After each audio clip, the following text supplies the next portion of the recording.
Welcome back, dear students. With your humble participation for the mock test series for biology, and we have covered plus 1 and plus 2 NCERT fully chapter wise, and we have completed the whole syllabus of botany geology with the mock test along with the assignments. I heartily thanks for all of you, and with that concern, now our next target is to achieve full understanding and prepare the syllabus about the master cadet chemistry. So chemistry का भी topic यहाँ पे आएगा syllabus में, तो उसको भी हम अंडरस्टैंड करेंगे। तो उसके लिए हम अभी केमिस्ट्री का स्टार्ट कर रहे हैं एनसीईआरटी से।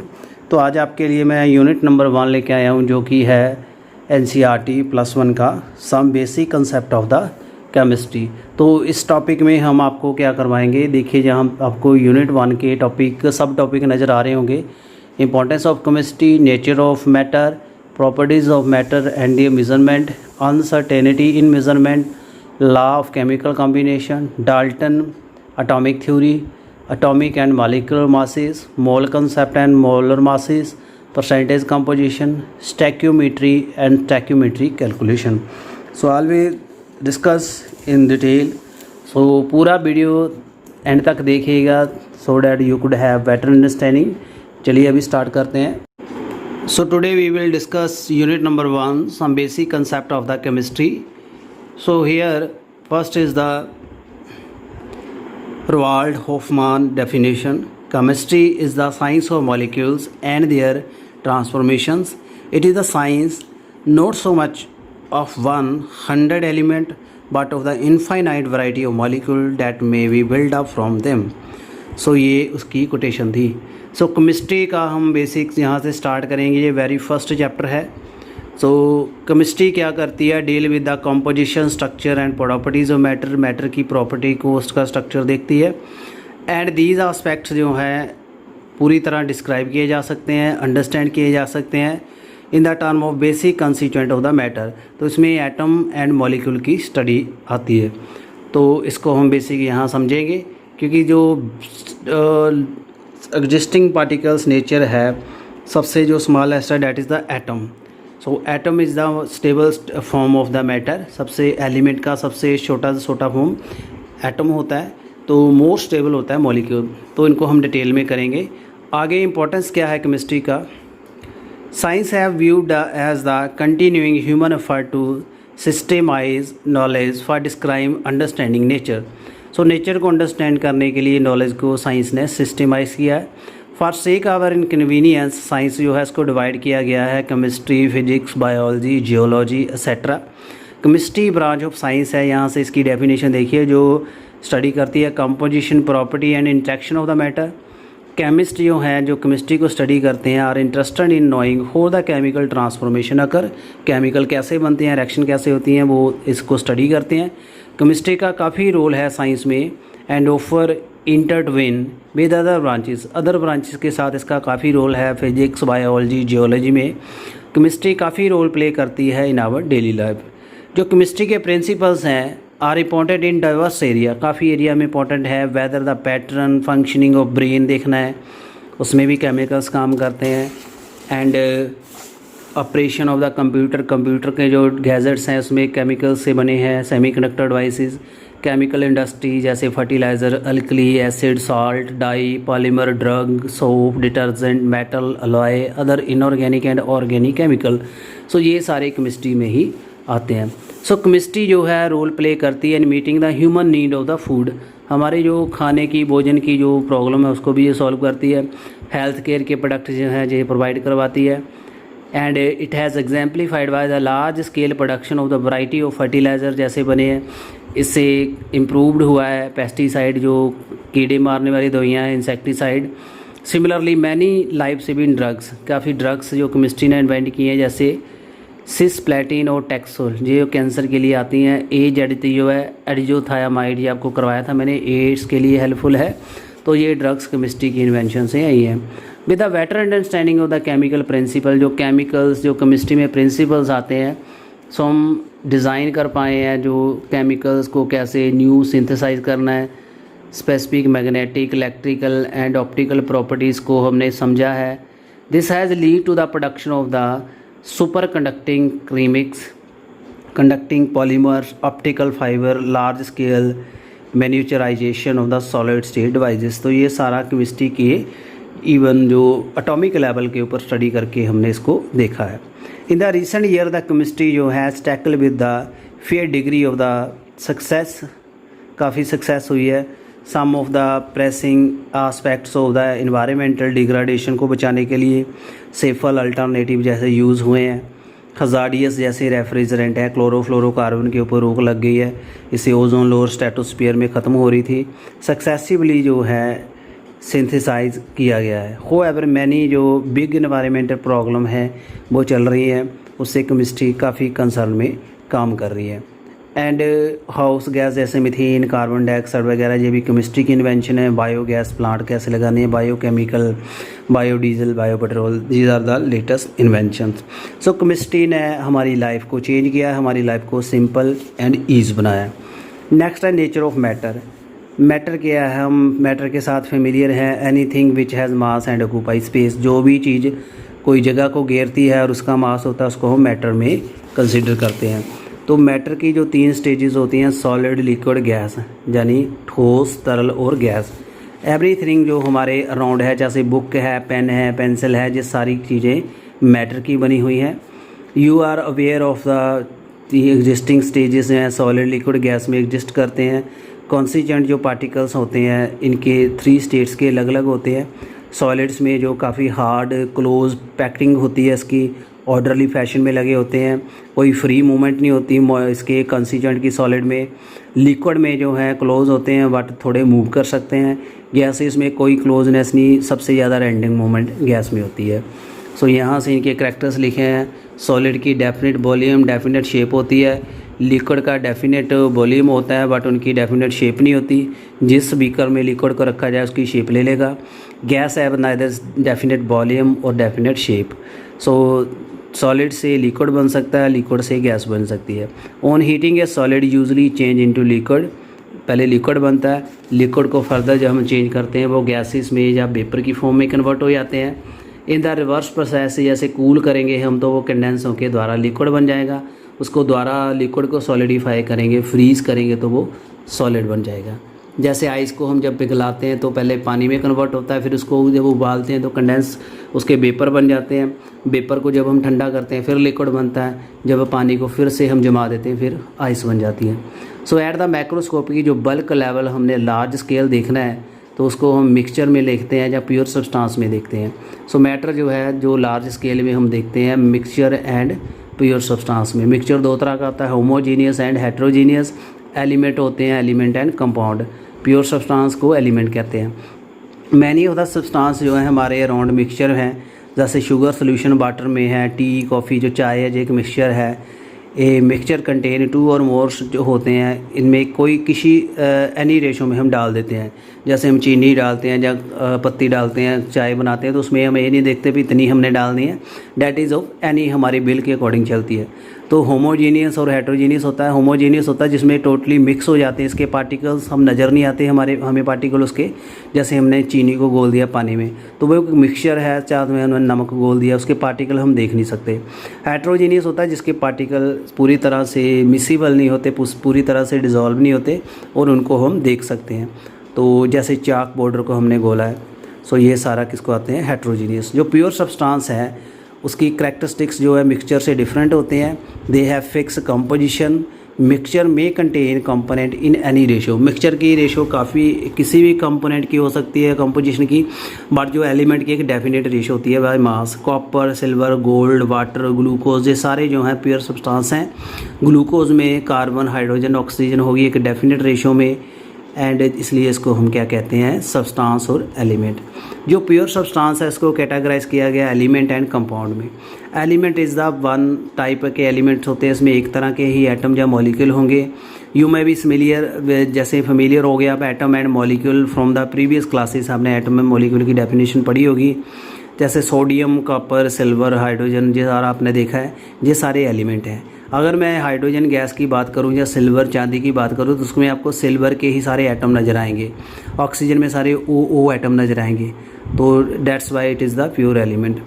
सो जब एटम्स जो कंबाइन कर जाते हैं, इकट्ठे हो जाते हैं, तो वो मॉलिक्यूल बनाते हैं। जैसे ऑक्सीजन O2 है, इसमें 2 एटम है, O2 है, ये मॉलिक्यूल्स है। जब मॉलिक्यूल इकट्ठे हो जाते हैं वो कंपाउंड बनाते हैं। व्हेन 2 और मोर एटम जो एक रेशो में कंबाइन कर जाते हैं तो वो कंपाउंड बनता है, उसको हम कंपाउंड का नाम देते हैं। जैसे डिफरेंट एलिमेंट है, hydrogen, oxygen, nitrogen, carbon, sodium. Hydrogen मिलकर हाइड्रोजन गैस बना रहे हैं, ऑक्सीजन गैस मॉलिक्यूल फॉर्म में बना रहे हैं, तो इसको कहते हैं मॉलिक्यूल। उसके बाद जैसे 2 एटम कंबाइन हो गए, एक ऑक्सीजन 2 हाइड्रोजन, ये कंपाउंड बन गया H2O वाटर। कार्बन डाइऑक्साइड में 2 ऑक्सीजन 1 कार्बन, ये बन गया कंपाउंड। सो यू में हैव अबव, जैसे वाटर मॉलिक्यूल है, इसमें 2 हाइड्रोजन एटम है, 1 ऑक्सीजन है। जैसे कार्बन डाइऑक्साइड में आपको क्या है, कार्बन है, 2 ऑक्सीजन है। So the atom of the different element are present in a compound in a fix definite ratio में होते हैं। सो इसका पर्टिकुलर एक करेक्टर होता है। जैसे यहाँ इसकी रेशो हम देखेंगे तो ये 3:1 होती है, तो इसको हम इजीली देख सकते हैं। It is interesting to know that the hydrogen जो है बर्न होती है with a pop sound and oxygen is a supporter of the combustion, but the water is use as a fire extinguisher. Hydrogen अगर अकेली हम देखेंगे तो वो जलती है, ऑक्सीजन जो है जलाने में हेल्प करती है, बट जब हमने पानी बना दिया तो ये आग को बुझा देता है। तो प्रॉपर्टीज़ की चेंज होगी। प्रॉपर्टीज़ क्या है मैटर्स की? फिजिकल एंड केमिकल प्रॉपर्टीज़ 2 तरह की होती हैं। जो प्रॉपर्टी हम मेज़र कर सकते हैं, देख सकते हैं, जिसमें हमने कोई चेंज नहीं करना उसकी कंपोजिशन को, उसको कहते हैं physical properties. So physical properties में आपका क्या आता है students? That is a colour, order, melting point, boiling point, density. Chemical property में जो केमिकल चेंजेस आती हैं उसको केमिकल प्रॉपर्टी में हम लेते हैं। जैसे इसकी एसिडिटी कितनी है, H positive, OH negative, basis कितनी है, कंबस्टिबिलिटी, जलता है नहीं जलता है, ये सारी केमिकल प्रॉपर्टी है। 2 डिफरेंट सिस्टम जो मेयरमेंट के हैं, इसको जब हमें मेयर करके देखना है तो इसको हम लेते हैं English system and the metric system. ये हम सारा आगे स्टडी करेंगे।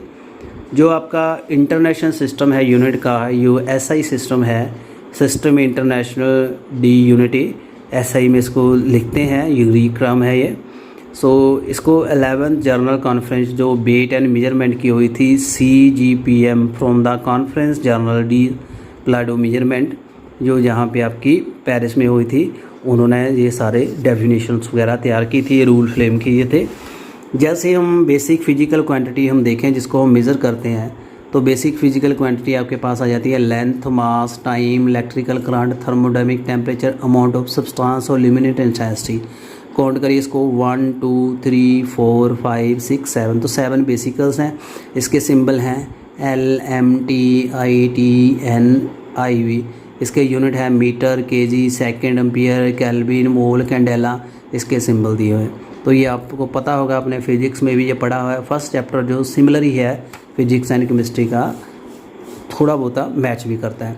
तो यूनिट ऑफ लेंथ का देख लीजिए, जहाँ डेफिनेशन लिखी हुई है, मास की डेफिनेशन लिखी हुई है, टाइम की डेफिनेशन लिखी हुई है, इलेक्ट्रिकल करंट की लिखी हुई है, thermodynamics, temperature, amount of substance की लिखी हुई है, ल्यूमिनस इंटेंसिटी। ये जो डेफिनेशंस हैं स्टूडेंट्स, ये आपने यहाँ से ही, आपकी बुक जो मॉडर्न की या कोई भी बुक है, यहाँ से ही इसको कॉपी करके लिखा हुआ है। तो एक मैं आपको बोल के सुना देता हूँ, क्योंकि ज़्यादा ट्यूटोरियल लेंथी हो जाएगा ऐसे। जैसे मीटर की है, metre is the length path travel by light in vacuum during the time interval of 1.29979245 of the second. एक सेकेंड का इतना हिस्सा हम जब डिवाइड कर दें तो उसको हम मीटर कहते हैं। इतने टाइम में जितनी लाइट लेंथ कवर करेगी तो उसको हम 1 मीटर मानते हैं। तो ये डेफिनेशंस हैं, उम्मीद है आपने ये पढ़ी होंगी। तो इतना इससे पेपर में आता नहीं है वैसे, तो ये आपकी सिर्फ अंडरस्टैंडिंग के लिए, इसलिए इसको हम स्किप कर सकते हैं। आगे जो हम देखेंगे, जो प्रीफिक्स हैं या सुफिक्स हैं, जो नेगेटिव में भी देखते हैं, पॉजिटिव में भी देखते हैं। जैसे 10⁻⁻24, 21, 18, 15, 12, 9, 6, 3, 2, 1, ये माइनस में आ गई। तो जो आई आ जाएगा साथ में, deci, centi, milli, micro, nano, pico, femto, atto, zepto, yocto. आगे नीचे जब पॉजिटिव में जाएंगे, deca, hecto, kilo, mega, giga, tera, peta, exa, zetta, yotta, ये इसके सिंबल्स हैं। तो ये मेजरमेंट जब ज़्यादा हो जाती है तो उसको हम सिंबल में सिंप्लीफाई फॉर्म में लिख लेते हैं। आई होप आपको इतना ये समझ ही होगा, पहले आता ही होगा। Mass and wait. मास क्या है? It is the amount of the matter, कितनी है किसी चीज़ में मैटर, जिसको पुंज कहते हैं, वेट इज़ द जो फोर्स, कितना ग्रेविटी कितनी लग रही है किसी मैटर को, उसको हम वेट कहते हैं। Mass of substance is constant, जो वेट है वो चेंज होता रहता है प्लेस के प्लेस, क्योंकि ग्रेविटी चेंज होती है। ऐसा यूनिट जो मास के हैं वो केजी हैं, इसको हम ग्राम में भी ले सकते हैं। 1 केजी में 1000 ग्राम होता है, ये आपको पता है। तो उसके बाद वॉल्यूम है, वॉल्यूम के यूनिट होते हैं लीटर क्यूब, लेंथ क्यूब में। सो ऐसा यूनिट जो है इसके मीटर क्यूब हैं, सेंटीमीटर में भी इसको लिया जा सकता है। तो ये आपका एनालिटिक बैलेंस है जिसमें हम इसको देखते हैं। मास कवर मिनिमम जैसे ग्राम में 1 ग्राम में भी इसको ले सकते हैं, ये आपने लैब में देखा होगा। उसके बाद जो कॉमन यूनिट है लीटर, एल से शो किया गया। ऐसा यूनिट में 1 लीटर में 1000 ml होता है, 1000 cc 1 डेसीमीटर क्यूब। ऐसे इसको स्टडी कर सकते हैं। cc को लीटर में ml में कन्वर्ट कर सकते हैं। डेंसिटी है, डेंसिटी क्या होती है, मास पर यूनिट वॉल्यूम, वॉल्यूम से मास को डिवाइड कर देंगे, वो डेंसिटी गणता आ जाती है। टेम्परेचर, उसमें कितना कोल्डनेस है या हॉटनेस है किसी बॉडी में, उसके मेजरमेंट को हम टेम्परेचर कहते हैं। टेम्परेचर के 3 स्केल हैं, सेल्सियस, फ़ारेनहीट, केल्विन। एक र्यूमर स्केल भी होता है कि जो ऐसा यूनिट है केमिस्ट्री में ज़्यादा केल्विन लेते हैं, तो उसको शॉर्टकट ड्राइव कर सकते हो। जैसे फ़ारेनहीट स्केल जो है उसको 32 से 212 में लेते हैं। F = N/5 C+32, इसमें कन्वर्ट कर सकते हैं इसको। तो अगर हमने केल्विन निकालना है तो सेंटीग्रेड में 273.15 ऐड कर देंगे तो वो आपका केल्विन बन जाएगा। जैसे आपका फ़ारेनहीट में कन्वर्ट करना हो तो आपका जैसे 70 डिग्री टेम्परेचर होता है तो उसको 98.5 या 7 निकलता है फ़ारेनहीट।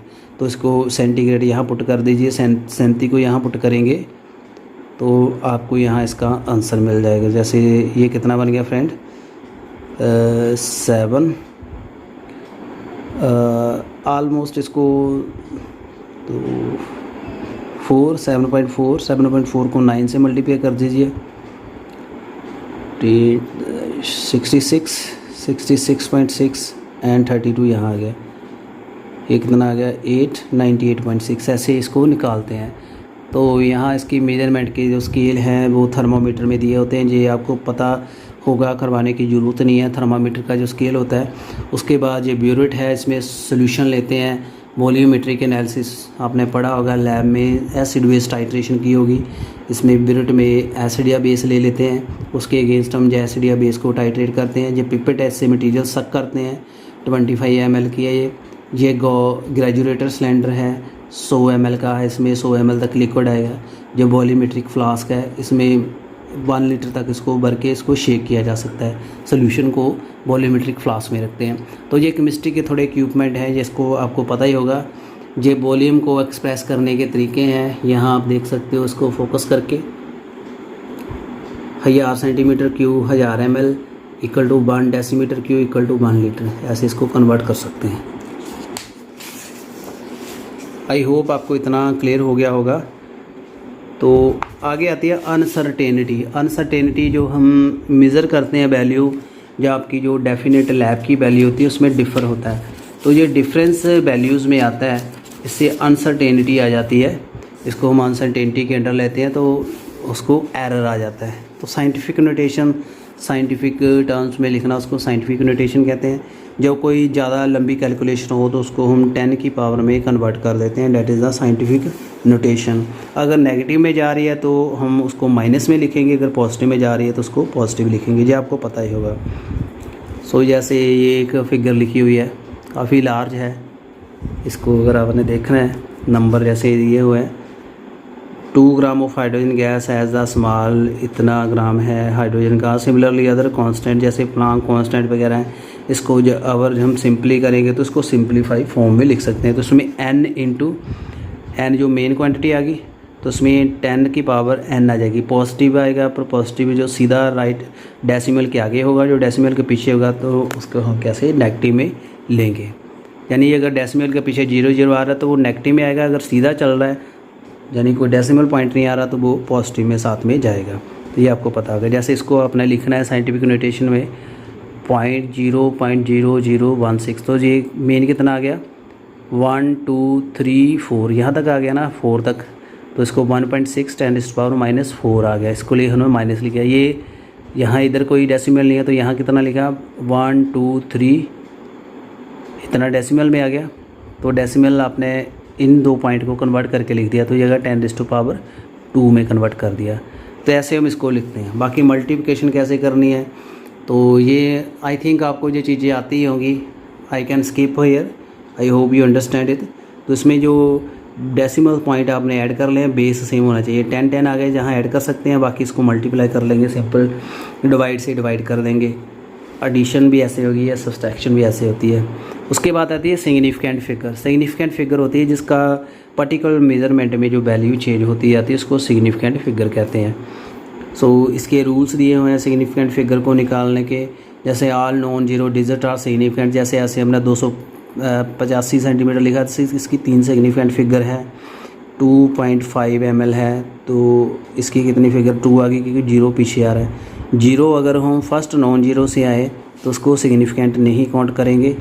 जैसे ये आ गया तो इसमें 1 सिग्निफिकेंट है, यहाँ आपके 2 सिग्निफिकेंट है। 0 जब 2 नॉन जीरो के बीच में आएगा तो उसको हम सिग्निफिकेंट कहते हैं। जैसे 0.00 आ गया तो ये 4 सिग्निफिकेंट फिगर आ गई। उसके बाद 0 आएगा एट द एंड और the right of a number are significant provided wide they are on the right side and the decimal point, जैसे ये दिया हुआ है। तो इसमें कितनी फिगर आ गई 3। तो ये आपको रूल आते होंगे। I think you can give me better ये आंसर। जब हम कैलकुलेशन करेंगे तो आपको न्यूमेरिकल सेशन में ज़्यादा क्लियर हो जाएगा ये। उसके बाद एडिशन, पॉइंट के नीचे पॉइंट रखना है। मल्टीप्लाई, पॉइंट हटा के मल्टीप्लाई कर सकते हो या पॉइंट के साथ मल्टीप्लाई कर सकते हो। तो मल्टीप्लिकेशन में पॉइंट आगे चला जाता है। जैसे 2 में है जो 1 आगे आ गया, जो 3 के बाद यहाँ पॉइंट आएगा, ये आपको पता ही होगा। उसके बाद आता है डायमेंशनल एनालिसिस।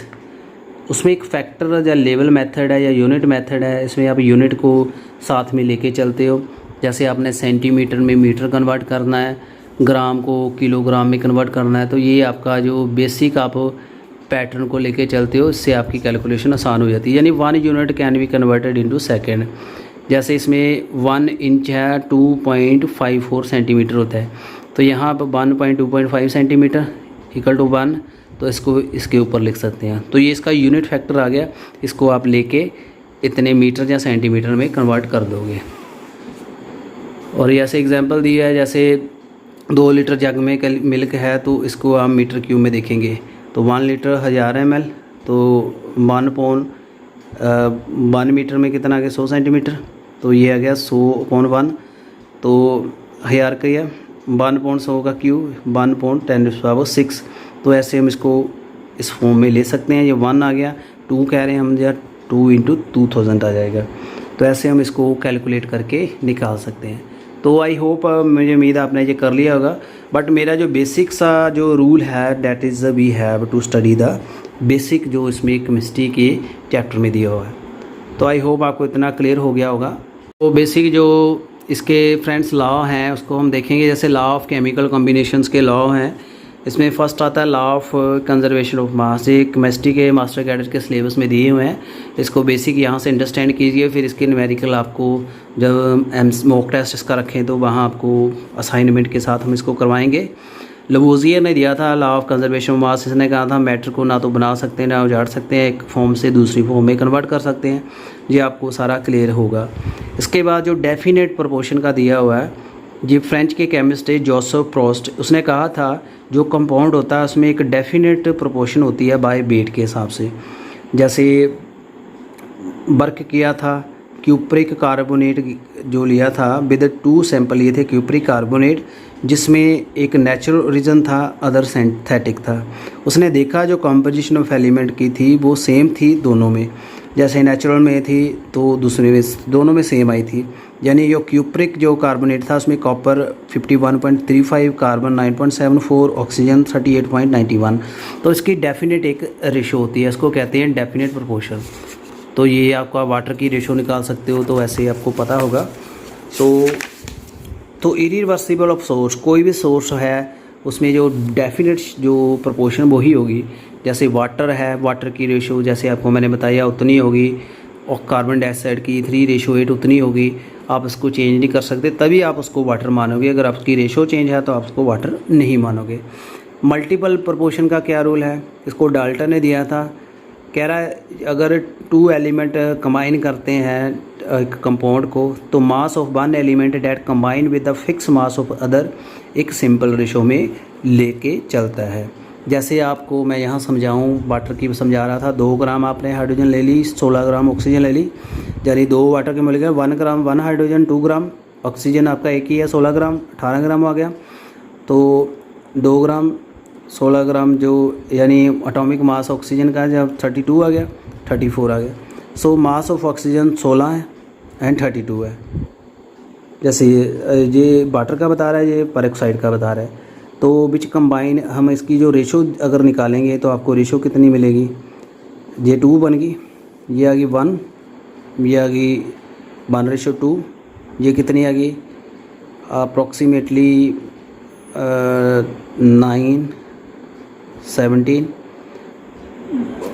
अप्रॉक्सीमेटली 1.2, यानी ये बन जाएगी। तो ऐसे हम इसकी जो मल्टीपल प्रोपोर्शन का लॉ निकाल सकते हैं। तो जो मॉडर्न की बुक है उसमें डिटेल में एग्जांपल दी हुई है, आप उसको वहाँ से रेफरेंस लेके स्टडी कर सकते हो। आई होप आपको इतना क्लियर हो गया होगा। उसके बाद है यहाँ देखा क्या गया है, ऑक्सीजन एंड हाइड्रोजन की कंसंट्रेशन बता रहा है। तो इसमें मल्टीपल प्रोपोर्शन का जो नाइट्रोजन के ऑक्साइड हैं उसकी एग्जांपल ये होगी NO N2O NO2 N2O5 N3O2, ऐसे एग्जांपल दिए हैं। तो उसमें एक चार्ट बना होगा, उसमें आप रेशो निकाल सकते हो, या आप सेल्फ भी इसको ट्राई करके देख सकते हो। उसके बाद है गैलियस लॉ ऑफ गैसियस वॉल्यूम। गैलियस ने दिया था, उसने कहा था जो गैसेस कंबाइन करती हैं तो एक पर्टिकुलर गैस बनेगी, केमिकल रिएक्शन करती हैं तो एक सिंपल रेशो में चलती हैं। All gases are same temperature and pressure के ऊपर जब होती हैं तो it is according the Gay Lussac law. जैसे आपने 100 ml हाइड्रोजन कंबाइन की है with the 50 ml of oxygen, तो उसके अब आपको कितना बना, 100 ml ऑफ वाटर वेपर मिले हैं। तो यहाँ क्या बन गया आपका 100 ml हाइड्रोजन 50 ml, ये 100 ml आपके वेपर होंगे। So volume of the hydrogen and oxygen which combine together is the 100 ml and 50 ml where a simple ratio. तो 100 ml कंबाइन हुआ है तो 50 ml के साथ ये सिंपल रेशो आ गई, तो 2.1 रेशो आ गई यहाँ पे। So Galius's discovery to integrate the ratio in the volume relationship is actually the law of the definite proportion of volume। तो एक्चुअल में ये लॉ ऑफ डेफिनेट प्रोपोर्शन का ही है बाय द वॉल्यूम। तो आई होप आपको इतना clear हो गया होगा। उसके बाद एवोगैड्रो लॉ है, उसने कहा था equal volume of gases have the same number of mole at temperature and pressure.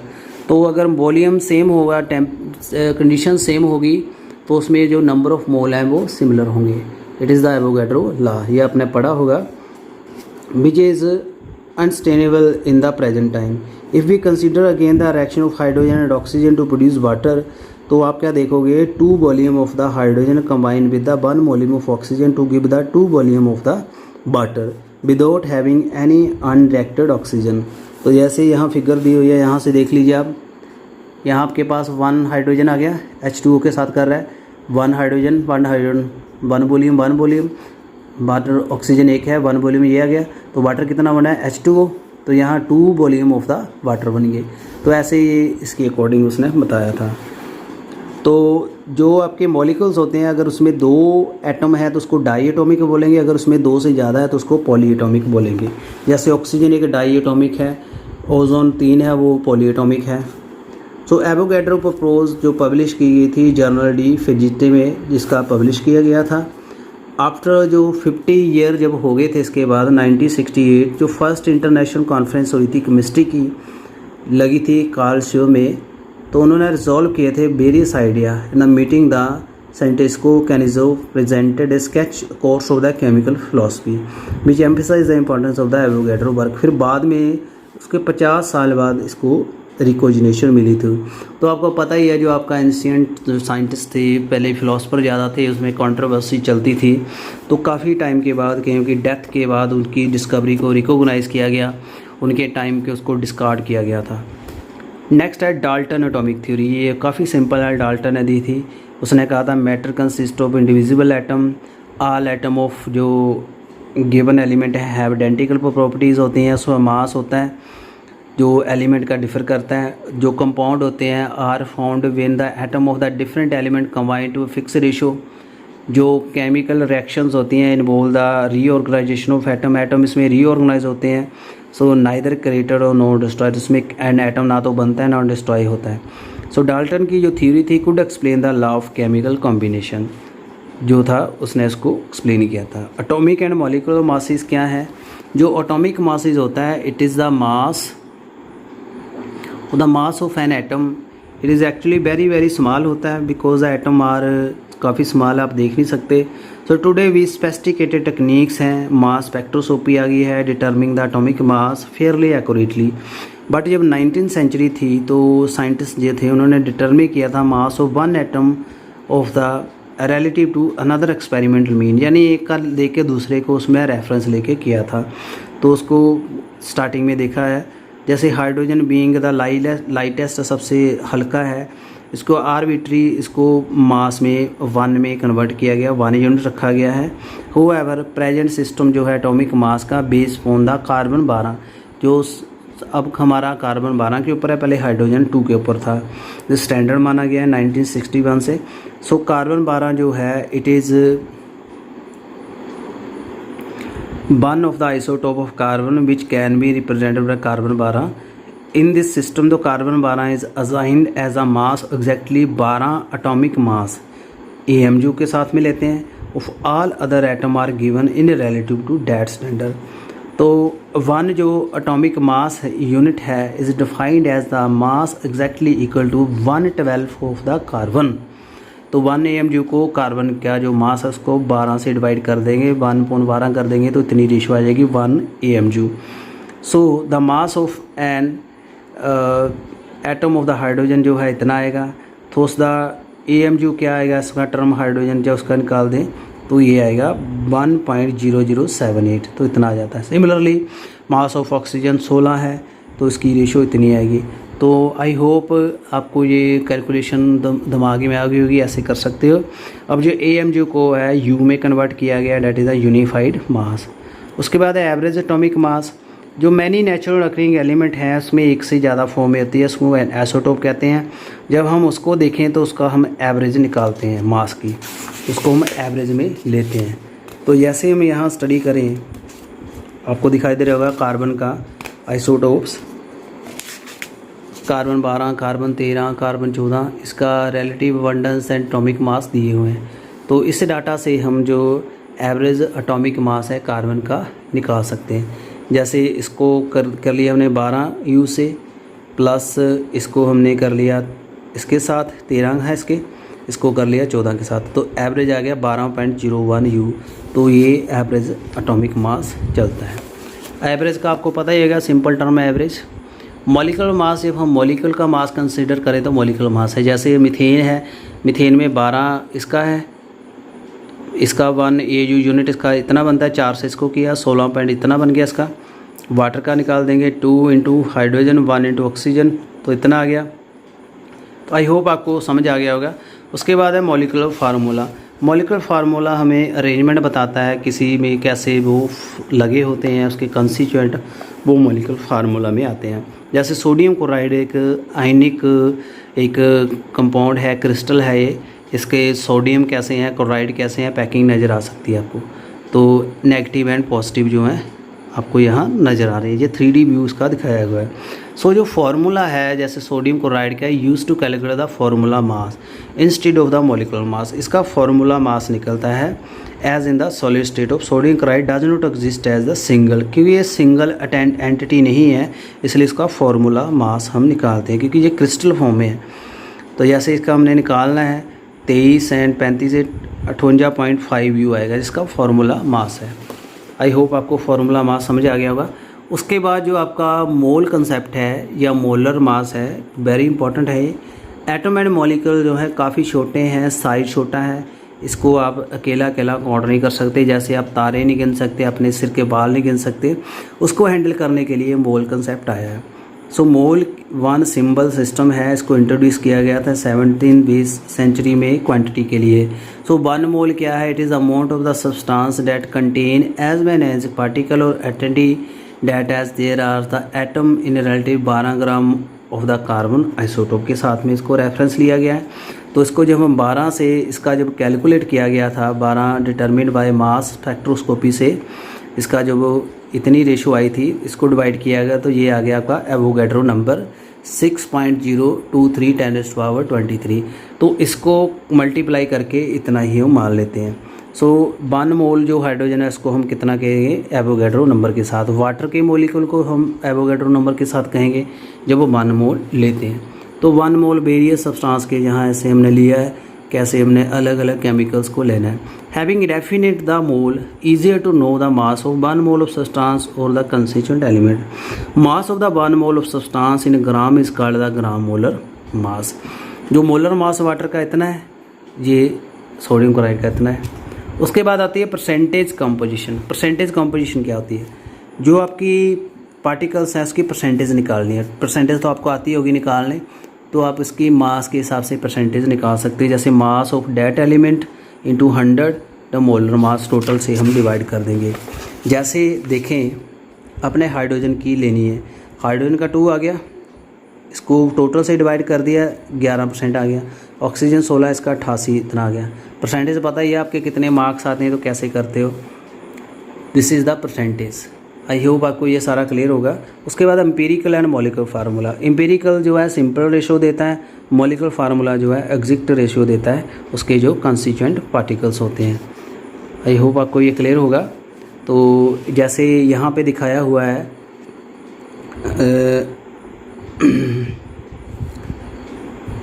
Compound, या जहाँ एक एग्जांपल दी हुई है, इसमें 4.07 हाइड्रोजन है, 24.27 कार्बन है, इतना क्लोरीन है, इसका मोलर मास इतना है, तो इसका फार्मूला कैसे होगा।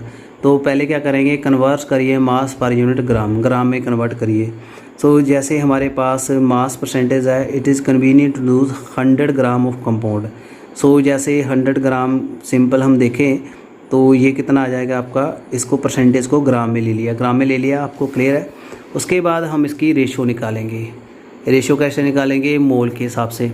जैसे आपकी आ गई 4.07 आपकी हाइड्रोजन है, इसको डिवाइड कर लिया इसके साथ, कार्बन को 12 mgf के साथ कर लिया, क्लोरीन को इसके साथ कर लिया, तो ये इसकी कितनी आ गई, रेशो आ गई मोल, नंबर ऑफ़ मोल।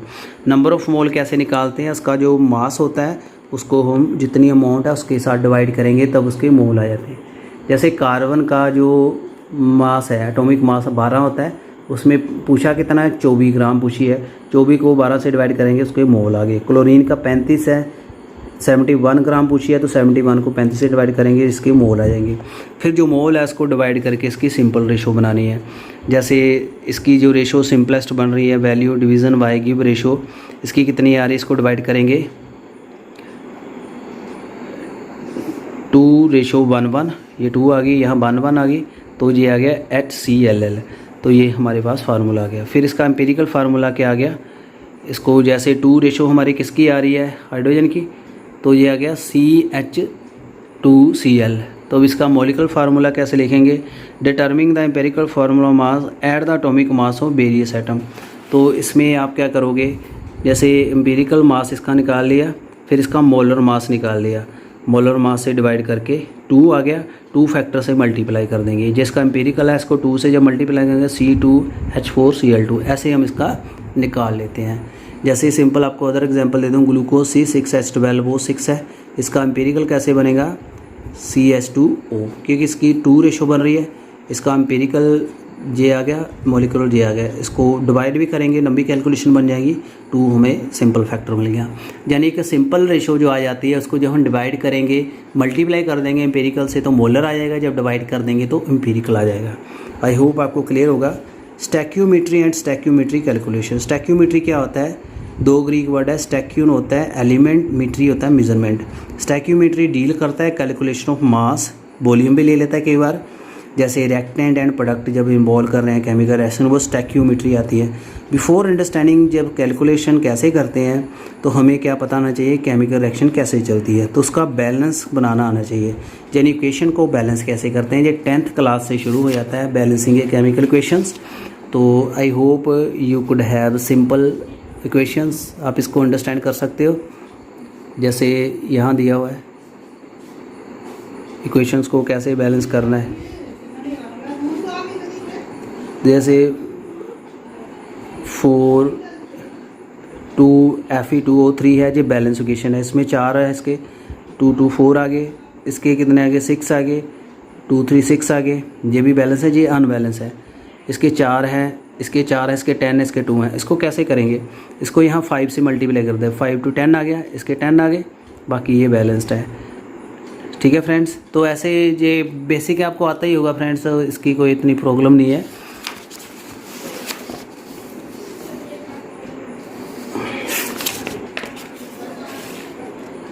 उसके बाद आता है लिमिटिंग एजेंट। लिमिटिंग एजेंट क्या होता है, जो कंज्यूम हो जाता है, जो रिएक्टेंट कंज्यूम हो जाता है उसको लिमिटिंग रीजेंट कहते हैं। Amount of the product formed and it is called the limiting reagent. जो प्रोडक्ट की फॉर्मेशन को लिमिट कर देता है उसको लिमिटिंग रीजेंट कहते हैं। तो जो स्टिक्योमेट्री की जब कैलकुलेशन करते हैं तो इसको दिमाग में रखना ज़रूरी होता है, लिमिटिंग रीजेंट को।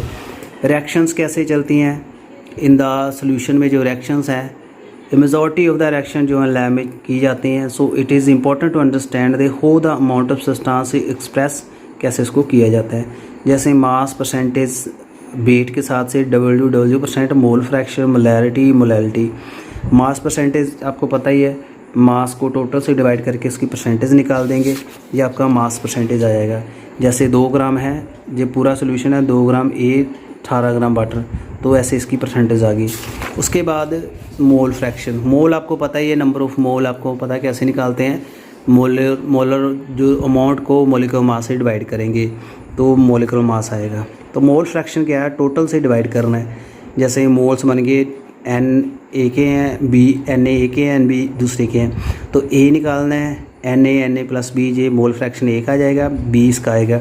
टोटल फ्रैक्शन जो होता है 1 होता है, यानी Na plus N2 NB equal to इसको 1 में लेके कन्वर्ट करते हैं। उसके बाद जो मोलैरिटी होती है, number of mole of solute per unit volume. Volume के हिसाब से जब लेते हैं तो उसको मोलैरिटी का हम नाम देते हैं। तो ये जब सोल्यूशन हम लैब में बनाते हैं तो अब ये कंडीशंस हमारे काम आते हैं। जैसे बी हैव 1 मोलर सोल्यूशन है सब्सटेंस का, जैसे NaOH है, तो हम क्या करेंगे, we want to prepare 0.2 M solution बनाना चाहते हैं। तो 1 M जो मोल है इसका मीनिंग है 1 मोल है प्रेजेंट इन 1 लीटर। 0.2 है तो 0.2 में हम क्या करेंगे, be require 0.2 mole of NaOH in solution. 0.2 कैसे आएंगे, बी हैव टू टेक 0.2 मोल, तो 1 लीटर सोल्यूशन। तो हम कैसे देखेंगे, हो मच वॉल्यूम, 1 मोल जो हमने ले लिया तो we taken contain and 0.2 mole of can be calculated.